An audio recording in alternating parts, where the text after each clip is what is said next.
10 లక్షల మంది తెలంగాణ యువకులకు ప్రపంచం నలుమూలల ఐటీ నిపుణులుగా రాణించవాళ్ళ ఒక్కసారి ఆలోచన చెయ్యండి. అదేవిధంగా ఆనాటి నుంచి ఈనాటి వరకు రామాయణంలో రావణాసురుడు ఉన్నట్టుగా ఈనాడు మన నగర అభివృద్ధిలో రావణాసురులు, మారీచులు, సుబాహులు, శుక్రాచార్యులు అందరూ ఉన్నారు. శుక్రాచార్యుడు ఫామ్ హౌస్లో వండిండు, మారీచుడిని, సుబాహుల్ని మన మీదికి వదిలిండు. పెద్ద రాక్షసులు, పిల్ల రాక్షసులు కలిసి ఈనాడు భారత్ ఫ్యూచర్ సిటీని మేము అడ్డుకుంటాం, మేము రద్దు చేస్తామని అంటున్నారు. నేను అడుగుతున్నా ఇక్కడ ఉన్న యువకులను, ఈనాడు ఫ్యూచర్ సిటీని రద్దు చేయాలన్నా ఫ్యూచర్ సిటీని విస్తరించాలన్నా మీరు ఒక్కసారి చెప్పండి.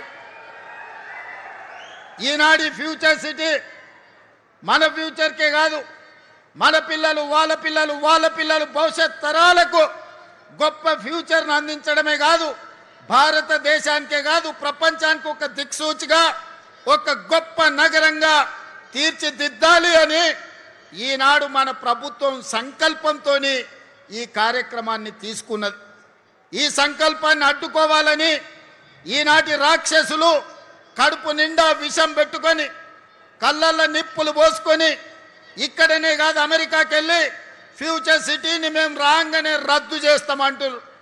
అయ్యా మీరు రద్దయిపోయిన 1000 నోటు లాంటోళ్ళు, మీకు గతమే ఉంది కానీ మీకు భవిష్యత్తు లేదు.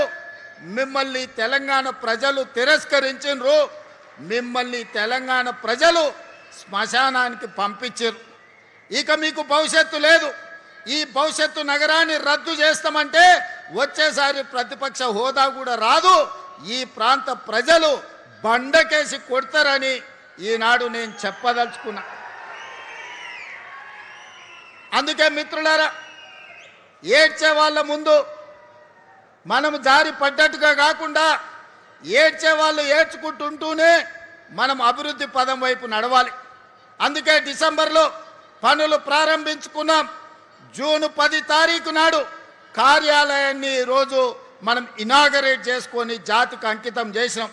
సరిగ్గా 150 రోజుల్లో ఫ్యూచర్ సిటీ డెవలప్మెంట్ అథారిటీ కార్యాలయాన్ని మీ ముందల్నే టెంకాయ కొట్టినాం, మీ ముందల్నే ఈనాడు కార్యాలయాన్ని ప్రారంభించుకున్నాం. ఇది మా పనితనం, ఇది మా అధికారుల వేగవంతమైన ప్రణాళిక. మనస్ఫూర్తిగా అధికారులను ఈనాడు ఈ వేదిక మీద నుంచి నేను అభినందిస్తున్నా. ఈ ఉత్సాహంతో ఈ నగరాన్ని 2034 $1 ట్రిలియన్ ఎకానమీకి ఈ భారత్ ఫ్యూచర్ సిటీ వేదిక కావాలి. 2034 వరకు ప్రపంచంలో టోక్యోతో, అమెరికాలో ఉండే న్యూయార్క్తోని, సింగపూర్తో పోటీ పడే నగరంగా రాబోయే 8 ఏళ్లలో సంపూర్ణంగా నిర్మించుకోవాలి. దానికి అవసరమైన ప్రణాళికలు సిద్ధం చేసుకోవాలని చెప్పి మా అధికారులకు ఆదేశాలు ఇస్తున్నా. హైదరాబాద్ నగర ప్రజలకు, తెలంగాణ మిత్రులకు నేను గుర్తు చేయదలుచుకున్నా. తొలకరి వర్షాలు నిన్ననే పడ్డాయి. పెద్ద ఎత్తున వర్షం పడలే, రోజంతా వాన పడవలే. కానీ 2 గంటనే హైదరాబాదు నగరంలో వాన పడితే రోడ్లు ఎక్కడికక్కడ స్తంభించిపోయినాయి. రోడ్ల మీద మొత్తం వర్షపు నీరు వరదలై పారింది. ట్రాఫిక్ అతలాకుతలమైంది. కిలోమీటర్ ప్రయాణానికి 2 నుంచి 4 గంటలు పట్టింది. అంతర్జాతీయ నగరం అని గొప్పలు చెప్పుకుంటే సరిపోదు. అంతర్జాతీయ ప్రమాణాలతోని మౌలిక వసతులను అభివృద్ధి చేసుకోవాలి. 10 ఏళ్ళు మేము అభివృద్ధి చేసినాం, 100 కోట్లకి ఎకరం అమ్మినామని గొప్పలు చెప్పుకున్నోళ్ళు, జబ్బలు జరుచుకున్నోళ్ళు నిన్న ట్రాఫిక్ సమస్యకు కారణం ఏందో చెప్పండి. రోడ్ల మీద మొత్తం వరద పారుతుంటే దానికి ఎవరు బాధ్యత అని నేను ఈరోజు అడుగుతున్నా. పోయిన దుర్మార్గులు చెరువులు, నాలాలు, కుంటలను కబ్జా చేసుకొని, పబ్లిక్ పార్కులను ఆక్రమించుకొని, ప్రభుత్వ భూములను చెరబట్టి ఈనాడు అక్రమ నిర్మాణాలు చేపట్టబట్టే ఇవాళ చెరువులలో ఉండాల్సిన నీళ్లు, కుంటలకి వెళ్లాల్సిన నీళ్లు, నాలాలో ప్రవహించాల్సిన నీళ్లు, వర్షపు నీళ్లు మొత్తం రోడ్ల మీద ప్రవాహమైంది. చెరువుల్లో ఉండాల్సిన నీళ్లు మన కాలనీలకు, మన బస్తీలకు వచ్చినాయి. మన రోడ్ల మీద వరదై పారింది. అందుకే నిన్న గంటల కొద్ది ట్రాఫిక్ జామ్ అయింది. మరి దీన్ని పరిష్కరించుకోవాల్సిన బాధ్యత మన మీద ఉన్నదా లేదా ఒక్కసారి ఆలోచన చేయండి. ఇవన్నీ ముందస్తుగా ఆలోచన చేసి ఈనాడు చెరువులు ఆక్రమించుకున్నా, కుంటలను ఆక్రమించుకున్నా, నాలాలను ఆక్రమించుకున్నా, ప్రభుత్వ పార్కులను చెరబట్టినా ఈరోజు నిర్దాక్షిణ్యంగా ఆ అక్రమ కట్టడాలను తొలగించుకుంటూ వాటిని పునరుద్ధరించుకుంటూ వెళ్తున్నాం. ఇవాళ తెలంగాణ ప్రజలు ముఖ్యంగా నగరానికి సంబంధించిన పెద్దలు ఆలోచన చేయండి. ఒక ఇంచు కానీ ఒక గుంట కానీ నేను కానీ మా బట్టి గారు కానీ మా శ్రీధర్ బాబు గారు కానీ మేమెవరమైనా ఒక ఇంచు భూమి అయినా మేము తీసుకున్నామా? ఎవరికైనా అందజేసినామా?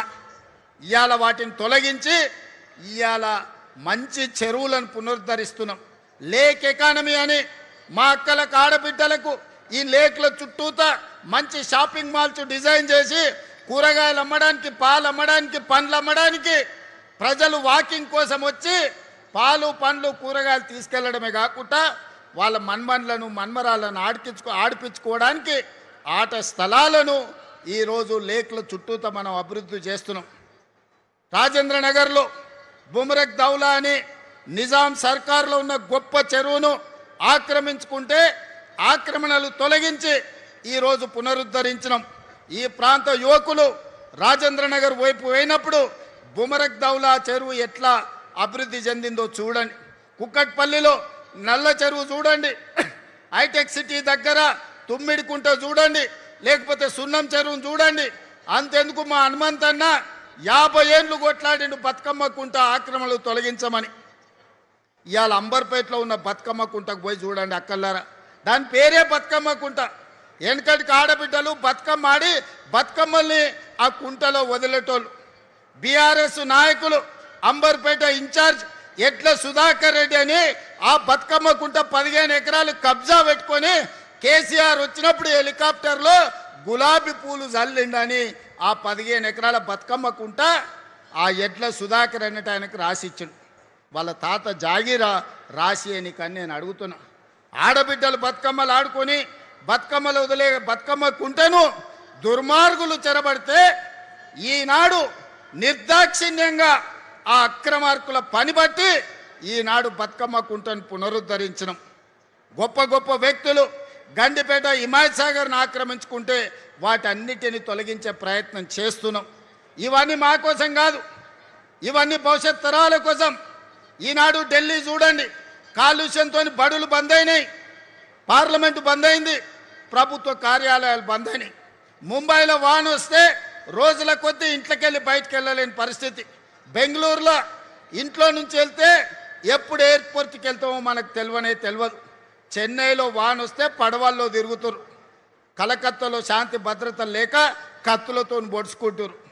మరి ఇన్ని నగరాల నుంచి మనం ఏదైనా నేర్చుకోవాల్సిన అవసరం ఉందా లేదా చూడండి. అందుకే ఈనాడు దుర్మార్గులు ఆక్రమించుకున్న వాళ్ళు కబ్జాకోరులు బాధపడ్డా సరే కొద్దిమంది బాధపడవచ్చు, లక్షలాది ప్రజలకు న్యాయం జరుగుతుంది. ఈ నగరం అంతర్జాతీయంగా రాణిస్తుందని హైదరాబాదు నగరంలో కబ్జాకోర్ల కోరలు బీకడానికి ఈనాడు మన ప్రభుత్వం పనిచేస్తుంది. భవిష్యత్తులో ఇంకా బలంగా వ్యవహరిస్తుంది. దుర్మార్గులను తోక కత్తిరిస్తుంది. వాళ్ళ వెనకాల ఉన్నోళ్ళని కూడా వాళ్ళ పని పడతామని చెప్పి ఈనాడు ఈ వేదిక మీద నుంచి నేను చెప్పదలుచుకున్నా. అందుకే మిత్రులారా, ఈనాడు ప్రపంచం మన వైపు చూస్తుంది.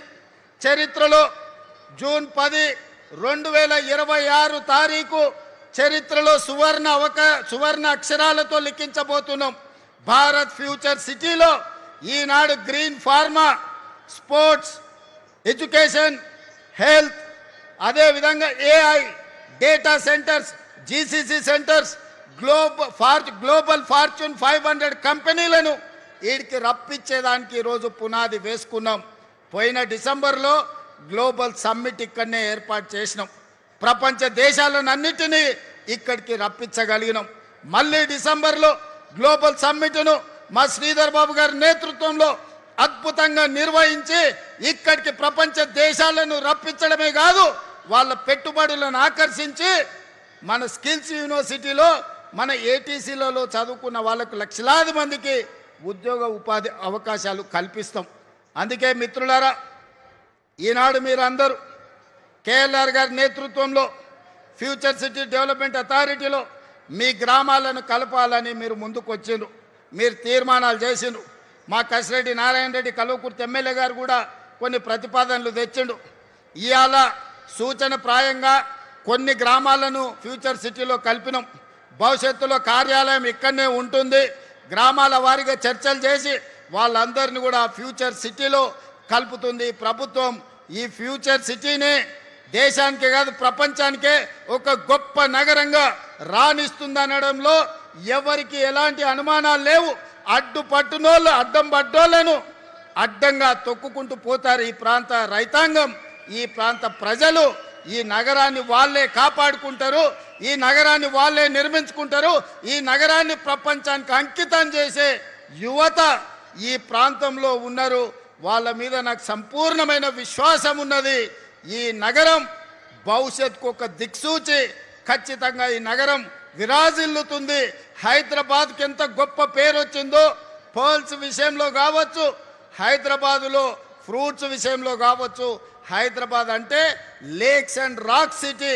భారత్ ఫ్యూచర్ సిటీ కూడా నెట్ జీరో సిటీగా, కాలుష్య రహితమైన నగరంగా, ప్రపంచంలోనే గొప్ప నగరంగా రాణిస్తుంది.